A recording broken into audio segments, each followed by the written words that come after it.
Thank you so much, Ruchi Bhatia, for coming on our show. Qualification wise बात करते हैं तो मैं पीएचडी हूँ, पीएचडी फाइनेंस।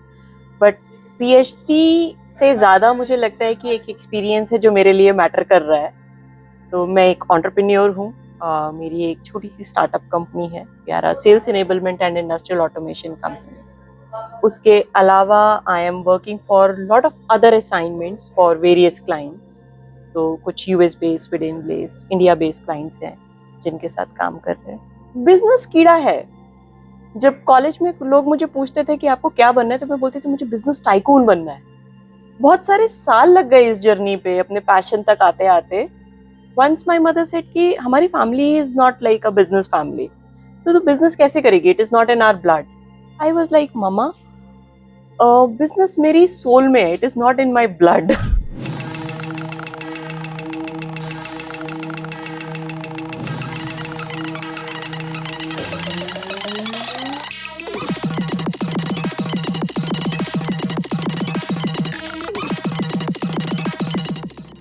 कोई भी स्टार्टअप होता है, राइट? तो उनको क्या देखना चाहिए? मतलब पैसे होना ज्यादा जरूरी होता है, कैपिटल, या एक स्ट्रैटेजी होनी चाहिए?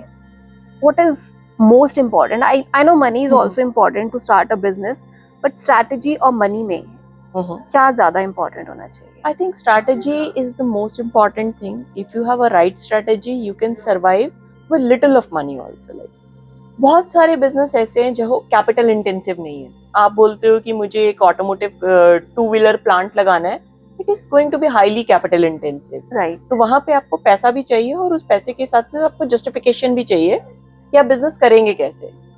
बट सर्विस बेस्ड इंडस्ट्री है, you can start with minimal of capital, but you have to have a right strategy. और क्या क्या ध्यान में रखना चाहिए बिजनेस स्टार्ट करने के लिए? देखिए, बिजनेस स्टार्ट करने के लिए जो सबसे पहली चीज होती है ना, वो आपका आइडिया है। आप करना क्या चाहते हैं। मैंने एक रील में बोला था 95% स्टार्टअप्स फेल, और उनके फेल होने के बहुत सारे रीजंस होते हैं, जिसमें से एक प्राइमा फेसिया जो रीजन है वो है आइडिया फ्लॉप होना। लोगों के पास आइडियाज हैं, बट कौन सा आइडिया मार्केट में चलेगा, किस आइडिया के साथ उनको उतरना चाहिए, शायद वो क्लैरिटी लोगों में नहीं है। तो मैं, since I am come from a research background, I always say कि आप थोड़ा सा मार्केट टेस्टिंग कीजिए। That will give you a fair idea कि इस आइडिया के साथ आगे चलना है या नहीं चलना है। सो हम जैसे ये शार्क टैंक्स भी देखते हैं, ठीक है, ऐसे ऐसे आइडियाज आते हैं जो हम कभी सोच भी नहीं सकते कि मार्केट में एग्जिस्ट भी करते हैं। सो ये out of the box thinking कि कैसे इम्प्लीमेंट कर सकते हैं? इतना क्रिएटिव माइंड रिसर्च से आता है, स्टडी से आता है, या ऐसे ही सीरियल्स देखकर आता है? Out of the box thinking कैसे हो सकती है? Out of the box thinking के बहुत सारे तरीके हैं। एक तो आप वैसे ही खुद में ही खुराफाती हो। I love to use the word खुराफाती कि आप खुराफाती हो और आपके दिमाग में कुछ ना कुछ आइडियाज चलते रहते हैं, आप क्रिएटिव हो, उसमें से आपने कुछ पिक कर लिया, या आपने कोई प्रॉब्लम आइडेंटिफाई करी, which is like one of the very nicest thing in the business, कि आप जब किसी प्रॉब्लम पे काम करते हो ना, वो आइडिया बहुत जल्दी चल जाता है आपका। या आप किसी फॉरेन कंट्री में गए हो, आप देखते हैं कि ज्यादातर चीजें पहले फॉरेन में इम्प्लीमेंट होती है, उसके बाद हम इंडिया में उनका रेप्लिका निकाल लेते हैं। शायद इसलिए फॉरेनर्स हमसे डरते भी हैं कि इंडिया वाले बड़े जुगाड़ू होते हैं। चाइनीज भी बोलते हैं, कहते हैं इंडिया में कुछ प्रोडक्ट्स मत भेजो, ये लोग 1 महीना यूज करेंगे, उसके बाद उसको खोलेंगे, खोल के कुछ उसमें से आइडेंटिफाई करके अपनी R&D करके ये इन हाउस प्रोडक्ट बना देंगे। We are, which is true. Yeah, so we are doing like this only. तो हर बार आपका आइडिया नोबल आइडिया नहीं हो सकता, कई बार बोरोड आइडिया होता है। या कई बार क्या होता है कि आपने एक आइडिया, किसी का बिजनेस देखा, आपको लगा यार इस वाले में ना ये प्रॉब्लम है, इसको अगर थोड़ा सा मैं इम्प्रूव कर लूं तो कुछ और बन सकता है। This is how ideas come to you. अच्छा, एक ट्रेंड और भी है कि हम लोग जैसे कुछ करते हैं स्टार्ट, राइट? सो हमारे कॉम्पिटिटर्स बहुत सारे होते हैं, राइट? उन कॉम्पिटिटर्स को कॉपी करना कि वो ये अच्छा कर रहे हैं, वो ये अच्छा कर रहे हैं, ये कितना बेनिफिशियल हो सकता है या कितना ज्यादा डेंजरस हो सकता है? डिपेंड करता है कि आप किस स्टेज पे और किस स्पीड से काम कर रहे हैं। आप तो आपको एक एग्जांपल देती हूँ मैं, एक बड़ा जेनरिक से एग्जांपल लेके चलते हैं कि आज आपने एक बिजनेस शुरू किया, अब रिलायंस वालों की नजर पड़ गई उसके ऊपर में, आप फर्स्ट मूवर थे, आपने ये सोचा कि मेरे पास तो फर्स्ट मूवर एडवांटेज है क्योंकि कॉन्सेप्ट मेरा है, बिजनेस मेरा है, मैंने शुरू किया है, तो I will have that emotional connect. But Reliance तो रिलायंस है, उनके पास में वो पावर है कि जो चीज आपने 1 साल में करी वो उन्होंने क्विकली कर दी और आपसे 4 फीचर एक्स्ट्रा लेकर आ गए। वो obviously they can have, depend करता है कि अब उन्होंने कितना मार्केट में कितनी जल्दी वो फैला सकते हैं, कितनी जल्दी वो बायर्स अट्रैक्ट कर सकते हैं, उतनी जल्दी आपकी मार्केट भी स्पॉइल हो सकती है। So you have to come up with an idea, you have to protect your idea and you have to keep improvising it. और ये आइडिया प्रोटेक्शन जो है, ये पेटेंट्स होते हैं, कॉपीराइट्स होते हैं, is it the right way to protect our idea या कुछ और भी तरीका होता है? ठीक है, अगर अमूल का एग्जाम्पल ले लेते हैं तो दूध तो और भी कंपनीज बेच रही हैं, बिल्कुल। but still people have that loyalty. So it is how you connect with your clients. If you have a brand loyalty, customer का loyalty आपको मिल जाता है, nothing can beat you up. वो है ना, I am not recalling, Ferrari जो है वो कार नहीं बेचता, वो स्टैंडर्ड बेचता है। Obviously. कि जैसे लिम्का का था, हाँ। कोल्ड ड्रिंक नहीं, बट वो जो समर का जो एक हीट होती है उससे प्रोटेक्ट करने के लिए वो सेल अप कर रही है, तो वो उनका यूएसपी है कि आप मार्केट क्रिएट कर लेते हैं। हम उस जनरेशन से आए हैं जहाँ पे हमने कोल्ड ड्रिंक्स देखी हैं, बिल्कुल, लस्सी देखी हैं, हाँ हाँ, उसके बाद ये बोट कहाँ से आ गया? And Boat has captured a good amount of share in the market also. Right. So ये क्रिएटिविटी है कि आप एक पेनिट्रेटेड मार्केट में भी अपनी पेनिट्रेशन आप कैसे कर सकते हैं। अब बोट का एग्जांपल आपने दिया, बोट मार्केट में तो आया है, लेकिन अगर आप उसकी पैकेजिंग में देखो ना, तो वो दादी नानी का वो गुआवा के ऊपर मिर्ची डालना, ये सब दादी नानी की कहानियां ही मिक्स करके उन्होंने एक प्रोडक्ट लॉन्च किया है। ये इमोशनल कनेक्ट है, इमोशनल कनेक्ट, ये स्ट्रेटेजी की आप अपने क्लाइंट के साथ में कनेक्ट कैसे कर रहे हो। Very nice example. ठीक है। अच्छा, जैसे कोई स्टार्टअप है, सो उनको क्या देखना चाहिए? कई बार होता है कि हम बहुत हाई क्लाइंट के पीछे, हाई टिकट क्लाइंट्स होते हैं उनके पीछे भागते हैं और हम वॉल्यूम को पीछे छोड़ देते हैं कि हमें ये क्लाइंट मिल जाए तो बस एक ही क्लाइंट हमारा सबका पूरा ईयरली का रेवेन्यू प्रॉफिट सब एक कर देगा। उसके चक्कर में हम बाकी क्लाइंट्स को अंडर एस्टिमेट कर देते हैं या उनको नहीं लेते हैं। So which is more important, high ticket clients या वॉल्यूम? मेरे हिसाब से we need to follow a balanced approach. High ticket client जो होते हैं वो आपको टॉप लाइन इंक्रीज करने में आपको जरूर मदद करते हैं, और जो आपका वॉल्यूम बेस्ड बिजनेस है दैट कैरीज ऑन। तो हाई टिकट क्लाइंट्स के साथ ना एक प्रॉब्लम रहती है कि अगर एक क्लाइंट फेल हो गया तो आपका आगे पूरा जो कैश फ्लो चेन है वो पूरा डिस्टर्ब हो जाता है। फिर मालूम पड़ता है कि आप और ज्यादा टाइम ले रहे हैं कन्वर्जन के लिए। हम बेसिक प्रोसीजर बताते हैं बिजनेस का कि हम नॉर्मली कहते हैं कि जितना बड़ा अमाउंट होगा उतना ज्यादा it will take time to convert. छोटे क्लाइंट जल्दी कन्वर्ट हो जाते हैं, बड़े clients it takes their own pace. Right. Specifically जब आप B2B की बात करते हैं तो कोई एक इंडिविजुअल डिसीजन नहीं ले रहा, it is a group of people who are taking the decisions. तो मेरे हिसाब से बैलेंस्ड अप्रोच रखने का फायदा ये है कि आप टॉप लाइन भी कर लेते हैं और छोटा छोटा करके आप फुलफिल भी कर लेते हैं। मैं आपको 2 एग्जांपल्स देती हूँ। मेरे एक पुराने कुलीग थे, वो हमेशा हाई टिकट क्लाइंट्स लेकर आते थे और उसके बाद हर मंथ एंड पे उनका ये होता था, कर रहे हैं, हम कर रहे हैं, कन्वर्जन आएगी आएगी। तो वो एक, मुझे लगता था नेवर एंडिंग स्टोरी हो गई है, 2 महीने 3 महीने he is not bringing up anything but he is just sitting on those clients. तो मेरा हमेशा एक उनको सजेशन होता था, छोटे क्लाइंट्स भी ढूंढ लो। वहीं पे एक और कुलीग है जिनका एग्जाम्पल मैं पहले कुलीग को देती है। वो क्या करते हैं, वो बड़े टिकट साइज के पीछे भागते ही नहीं है, उनको पता है उनका पोटेंशियल नहीं है, वो छोटे छोटे क्लाइंट्स ढूंढ ढूंढ के लाते हैं, वो छोटा छोटा करके अपना पूरा घर भर लेते हैं and he is like doing good. उनके पूरे टारगेट्स अचीव हो रहे हैं, वो प्रॉफिटेबल भी हैं, रेवेन्यूज भी बढ़िया जनरेट कर रहे हैं। I will still suggest a balanced approach, hybrid रखिए दोनों को। और बहुत सारे बिजनेस जो हैं वो फेल होते हैं, जो भी हमने डिस्कस भी किया था, 95% जो स्टार्टअप्स हैं फेल हो जाते हैं। सो उनको मतलब ऐसे कौन से मेन रीजन होते हैं? उनकी स्ट्रैटेजी जो हम बात कर चुके हैं, राइट, या कंसिस्टेंसी? बिजनेस कई बार होते हैं कि बहुत पैसा लग गया है, बिजनेस ओवरनाइट नहीं बनते हैं, it takes lot of patience, बहुत अप्स एंड डाउन्स आते हैं और बहुत सारे लोग जो है वो पेशेंस खत्म कर देते हैं। तो इसके लिए आपका क्या एडवाइस है, कंसिस्टेंसी मेंटेन रखनी चाहिए, पेशेंस रखनी चाहिए, या चेंज कर देना चाहिए नीश की if not plan A then switch to plan B? देखिए, प्लान बी जब आप बनाते हैं ना, आई थिंक बहुत सारे लोग मुझसे इस बात पे एग्री नहीं करेंगे। आप प्लान बी तब बना रहे हैं जब आपको मालूम है आपका प्लान ए फेल होने की प्रोबेबिलिटी है। Why not make a full proof plan for plan A? तो बहुत सारे बिजनेस जो फेल होते हैं उनके बहुत सारे रीजंस आ जाते हैं। उनका आइडिया सही नहीं है, या उनका कैश फ्लो सिंक्रोनाइजेशन नहीं बैठा है, या उनका कंसिस्टेंट एफर्ट नहीं है, वो मार्केट में प्रॉपर सेल्स नहीं कर पा रहे हैं, या मार्केटिंग नहीं कर पा रहे हैं प्रॉपर, या एग्जीक्यूशन प्रॉपर नहीं है उनका। ये बहुत सारे रीजंस बन जाते हैं। आप किसी भी बिजनेस के लिए एक रीजन नहीं बोल सकते। मैंने शायद अपने करियर में बहुत सारे ऐसे बिजनेसेस देखे हैं जो फेल हुए हैं, तो मुझे लगता है मैं एक पूरी बुक लिख सकती हूँ कि व्हाई बिजनेसेस फेल।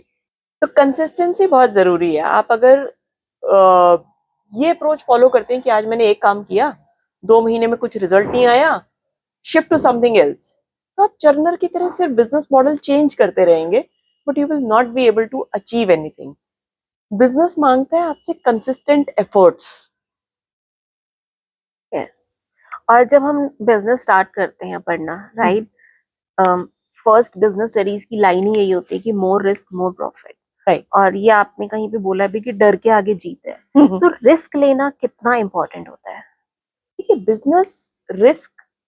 बिजनेस का एक ऐसा हिस्सा है जिसको आप अलग नहीं कर सकते, क्योंकि आप अपना टाइम लगा रहे हो, एफर्ट लगा रहे हो, आप अपनी कैपिटल लगा रहे हो, और आपके साथ आप अकेले नहीं हो, आपके साथ पूरी टीम है। तो उन सबकी रिस्पॉन्सिबिलिटी आपकी है। तो एक बिजनेस ओनर जो होता है, मैं बोलती हूँ वो फैमिली का हेड है। अगर वो डूबेगा तो वो पूरी फैमिली को डुबो देता है। बिल्कुल। तो वो एक जो अप्रोच है वो बहुत जरूरी है फॉलो करना। और रिस्क आप अपनी कैपेसिटी के हिसाब से लेते हैं। आज मैं एक ऑर्डर ले लूं जो मुझे शायद 10 करोड़ का पड़ रहा है, बट मेरी बैंडविड्थ ही नहीं है, उसके लिए मैं कैपिटल उठा नहीं सकती, मुझे लोन नहीं मिल सकते, या मेरी मैक्सिमम कैपेसिटी है कि मैं 1 करोड़ तक का ऑर्डर फुलफिल कर सकती हूँ। मैंने 10 करोड़ का उठा लिया, what if in between I fail? ये जो वॉट इफ है ना, अगर हम ये एड्रेस कर लेंगे तो शायद हम बहुत सारे प्रॉब्लम्स के होने से पहले उनके सॉल्यूशंस निकाल लेंगे। तो ऐसा कौन सा स्टेज होता है जब हमें लगता है कि या तो हमें अपने बिजनेस को अब पिवट कर देना चाहिए, राइट, शिफ्ट कर देना चाहिए, या उसको अभी और पुश करना चाहिए कि अब चल जाएगा, अब चल जाएगा, because it needs lot of patience, years होते हैं। हम देखते हैं कि अगर हम अंबानी का भी, रिलायंस का भी एग्जांपल दे, तो हमें लगता है कि वो बहुत सक्सेसफुल है, लेकिन उसके पीछे अभी भी they have sleepless nights, right. अभी भी दे वर्क सो हार्ड। चाहे हम किसी का भी एग्जाम्पल दे, किसी कंटेंट क्रिएटर का दे दे, बिजनेसमैन का दे दे, हमें वो सक्सेसफुल दिखता है, लेकिन सक्सेस के पीछे जो स्टेयर्स उन्होंने चढ़ी हैं वो शायद हम नहीं देखते हैं। तो ऐसा कौन सा स्टेज होता है? देखिए, जब आप एक बिजनेस को रन कर रहे हैं और आप कंटिन्यूअसली लॉस में जा रहे हैं, हर एक इंसान की ना एक लिमिटिंग फैक्टर होता है कि वो कहाँ तक बर्दाश्त कर सकता है। आप कहते हैं ना कि आप पैसे स्ट्रेच करते हैं, तो एक लिमिट है जहां तक आप स्ट्रेच कर सकते हैं। इसके ऊपर आप स्ट्रेच करेंगे तो आप खुद को ही पेन शुरू हो जाएगा। बिल्कुल। तो वो पेन आपका कहाँ तक जा रहा है, वहीं पे आपको समझ आ जाना चाहिए that it is a time for you to stop. मैंने ऐसे लोग देखे हैं जिन्होंने बिजनेस के लिए अपना घर बेच दिया, वाइफ की, मदर की ज्वेलरीज तक बेच दी हैं, और उसके बाद रिजल्ट क्या हुआ? They have badly failed. ऐसे भी लोग देखे हैं जिन्होंने शायद बहुत मिनिमल कैपिटल के साथ स्टार्ट किया होगा, स्ट्रगल किया है, हार्डवर्क किया है, and they have made wonderful results. तो आप कितना स्ट्रेच कर सकते हैं? और एक मिस्टेक मुझे लगता है जो लोग कर देते हैं ना, वो है इमोशंस। जब आप प्रैक्टिकल डिसीजंस की जगह इमोशनल डिसीजंस पे आ जाते हैं कि ये मेरा बिजनेस है, मैं इसे बंद नहीं करूंगा, बिल्कुल। वो कहीं ना कहीं आपको लॉस की तरफ और धक्का मार देता है। तो business consultant, I mean you are a business consultant, आपसे जो मुझे एग्जांपल सुनने को मिल रहे हैं वो बहुत बेसिक है और बहुत रिलेटेबल है रियल लाइफ से।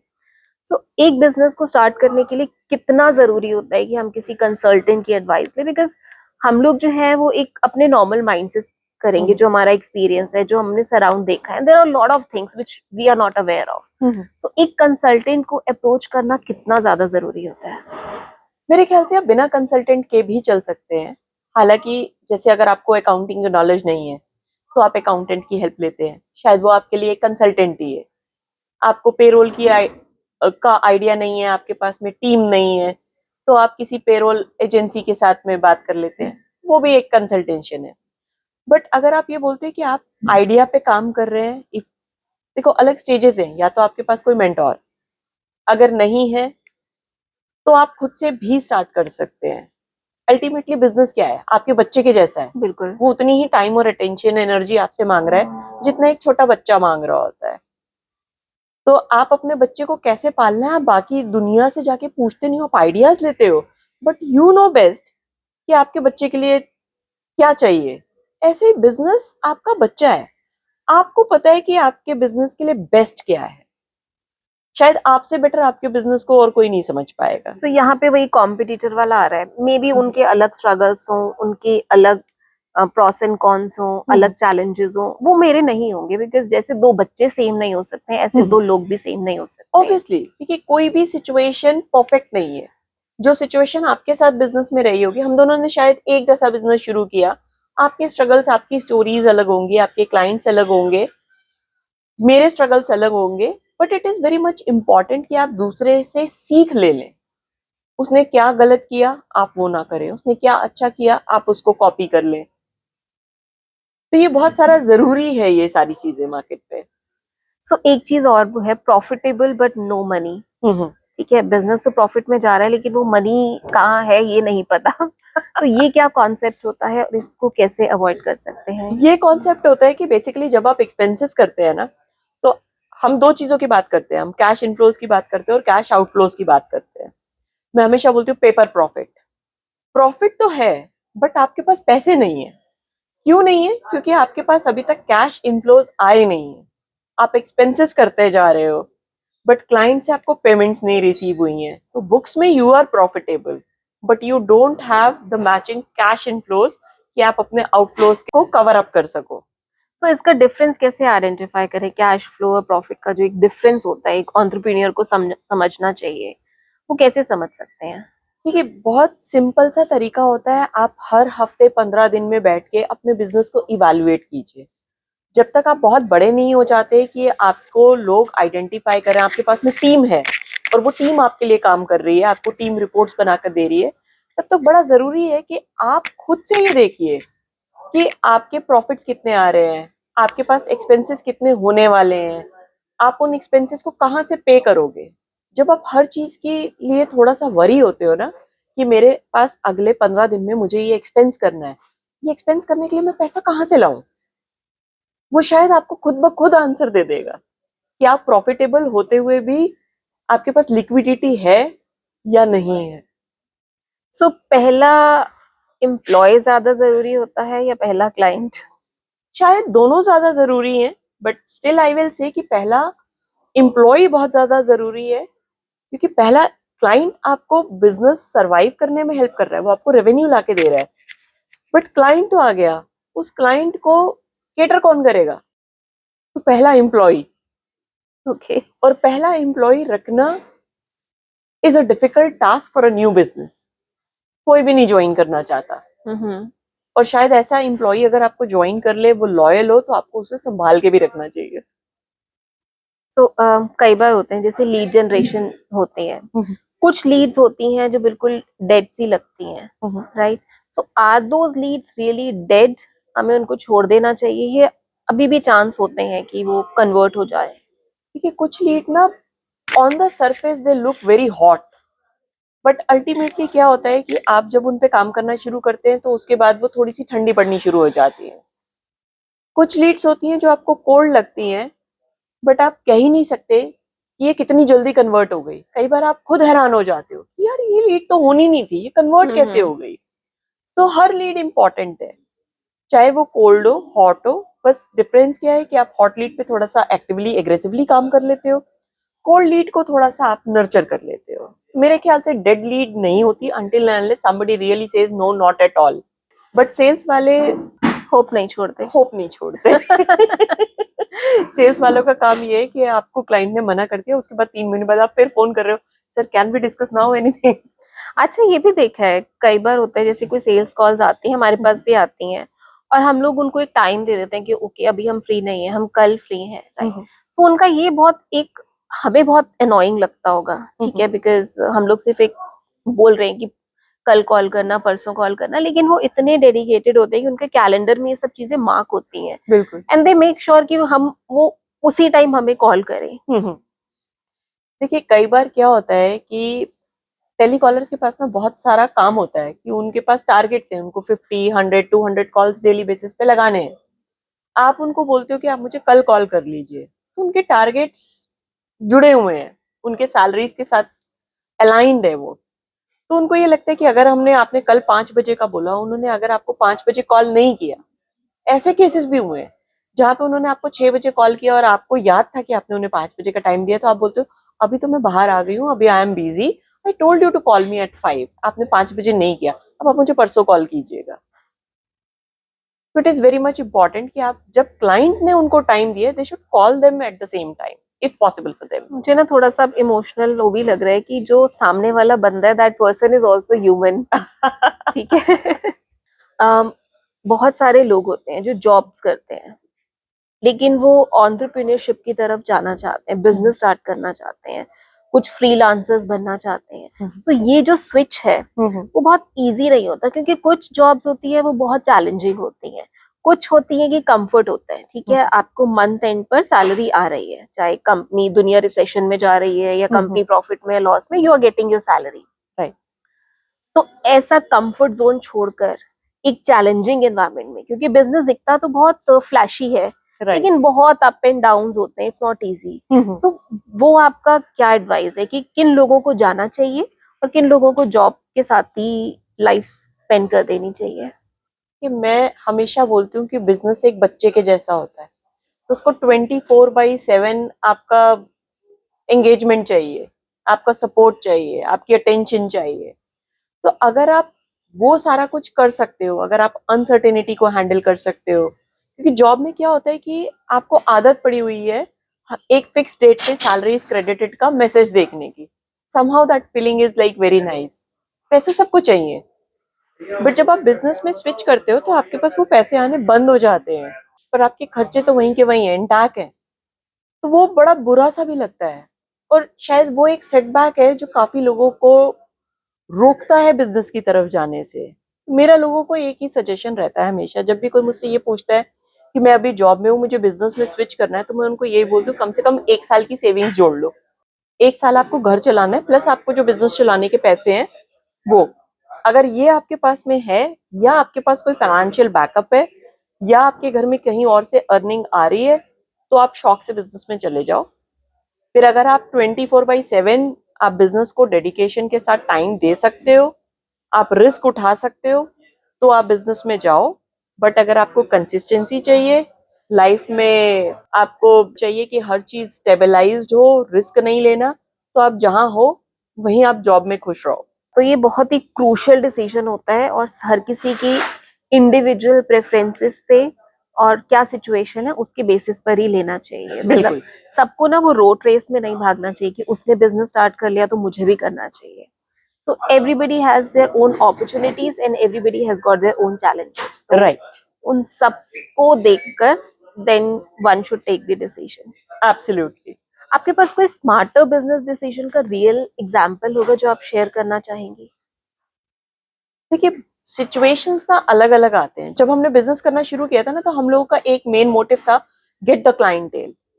अब वो क्लाइंटेल लाने के चक्कर में क्या होता है, हम बहुत सारे कॉम्प्रोमाइजेस करते हैं कि किसी ने कम पैसे दिए, ले लो, किसी ने बोला मैं क्रेडिट टाइम ज्यादा लूंगा, ज्यादा चाहिए, हमने कहा ले लो। हुआ क्या कि क्लाइंट्स ने हमको बोला कि आप ना हमारे साथ कमीशन बेसिस पे काम कर लो। हमने बोला ठीक है, let us add one more client to our kitty. तो हमारे में वो हंगर थी कि हमको काम करना है, हम पूरी टीम लग गए काम करने के लिए। हम लीड्स निकाल कर दे रहे हैं क्लाइंट को, क्लाइंट उस पर रिएक्ट ही नहीं कर रहा। तो वो जो 2-4 बार हुआ तो हमको ये बात समझ में आ गई कि this client has not paid anything, तो इसको वो दर्द ही नहीं है, हमारे एफर्ट से उसको कोई मतलब ही नहीं है। That day we made it a point कि हम ऐसे काम नहीं करेंगे किसी के साथ। तो ऐसे ही जब आप लाइफ में काम करना शुरू करते हो ना, आपको बहुत सारे एक्सपीरियंसेस होते हैं, वो आपकी कंपनी की स्ट्रैटेजीज, आपकी पॉलिसीज अपने आप शेप अप करवा देते हैं। ये एक और वर्ड होता है इक्विटी डाइल्यूट करना। ये इक्विटी डाइल्यूट करना क्या होता है और किस टाइम पे जरूरी हो जाता है या इसको अवॉइड करना चाहिए? देखिए, आजकल जो बहुत सारे बिजनेसेस का कंसेप्ट चल रहा है ना, वो यही चल रहा है कि मेरी एक स्टार्टअप है, मुझे फंडिंग चाहिए। हर कोई फंडिंग की रेस में दौड़ रहा है, जबकि आप एग्जाम्पल्स अगर सिलिकॉन वैली के उठाकर देखेंगे ना, तो वो बहुत कम फंडिंग उठाते हैं।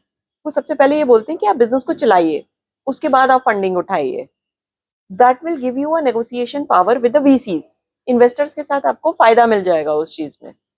बट बहुत सारे लोगों के पास आइडियाज हैं, वो कहते हैं नहीं यार, हमारे पास आइडिया है, चलो मार्केट में चलते हैं, अपने आइडिया को पिच करते हैं, देखते हैं if somebody is giving us the funds,